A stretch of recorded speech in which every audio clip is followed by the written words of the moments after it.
जय Malhar news चॅनलच्या सर्व प्रेक्षकांना सपना चौधरीचा नमस्कार। लाडकी बहीण योजनेच्या लाभासाठी वंचित महिलांचा शहादा पंचायत समितीवर धाकमोर्चा। मुख्यमंत्री लाडकी बहीण योजनेच्या लाभापासून नंदुरबार जिल्ह्यातील शहादा तालुक्यातील ससदे, बिलाडी, बामखेडा, तिखोरा, पिंगाणे या गावातील शेकडो पात्र महिला अजूनही योजनेपासून वंचित असल्याचे समोर आले आहे। तांत्रिक अडचणी आणि कागदपत्रांमधील त्रुटींमुळे बँक खात्यात पैसे जमा न झाल्याने महिलांमध्ये तीव्र नाराजी पसरली आहे। या पार्श्वभूमीवर शिवसेना शिंदे गट तालुका प्रमुख मनलेश जयस्वाल आणि पक्षाच्या पदाधिकाऱ्यांच्या नेतृत्वाखाली वंचित महिलांनी एकत्र येत शहादा पंचायत समितीवर धाक मोर्चा काढला। त्रुटींचे तात्काळ निवारण करून पात्र महिलांना योजनेचा निधी वर्ग करावा, या मागणीचे निवेदन यावेळी प्रशासनाला सादर करण्यात आले। समस्या न सुटल्यास आंदोलनाचा इशाराही देण्यात आला। शहादा प्रतिनिधीसह सपना चौधरी, जय मल्हार न्यूज, नंदुरबार।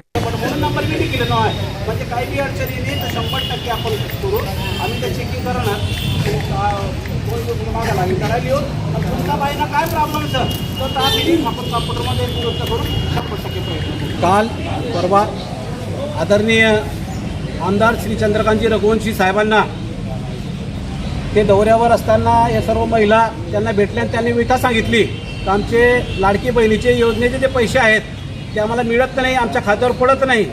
मग त्याच्यानंतर आदरणीय चंद्रकांतजी रघुवंशी साहेबांनी आम्हाला आदेश दिला का या महिलांना घेऊन योग्य त्या न्याय देता येईल, काय त्यांना मदत करता येईल, त्या पद्धतीने आज आम्ही पंचायत समितीमध्ये आलो असता इथे व्हिडिओ साहेब तर नव्हते पण इतर सर्व अधिकारी होते। त्यांच्याशी चर्चा करून आणि त्यांच्याशी बोलून आणि CDO साहेबांशी दूरध्वनीवर बोलून त्यांना आपण सर्व माहिती दिल्यावर त्यांनी आपल्याला आश्वासन दिलेलं आहे काय 1-2 दिवसात सर्व त्यांच्या चेक करून त्यांच्या सर्व ते काही चुकलं असेल किंवा माहिती भरताना काही प्रॉब्लेम आला असेल त्या सर्व संदर्भात व्यवस्थित सखोल चेक करून त्या महिलांना 100% लाडकी बहिणी योजनेचे पैसे कसे खात्यावर येतील याचा प्रयत्न करू असं आश्वासन दिलं। आणि हा प्रश्न फक्त 2 गावाचा नाही तर अनेक तालुक्यातील प्रत्येक गावात हा प्रश्न निर्माण झालेला आहे। या माध्यमातून मी प्रशासनाला आणि खास करून बाल विकास प्रकल्प अधिकाऱ्यांना सांगू इच्छितो, हा अत्यंत सेन्सिटिव्ह आणि गंभीर प्रश्न आहे। शिवसेनेमुळे ही योजना कार्यान्वित झालेली आहे आणि आदरणीय एकनाथजी शिंदे साहेबांमुळे ही योजना अस्तित्वात आलेली आहे। या योजनेमध्ये कोणी अधिकारी खाडा घालण्याचा प्रयत्न करत असेल आणि आमच्या बहिणींचे पैसे अडवण्याचा जर कोणी जाणूनबुजून प्रयत्न करत असेल तर त्याला शिवसेनेकडून माफी मिळणार नाही, त्याला योग्य धडा शिकवला जाईल।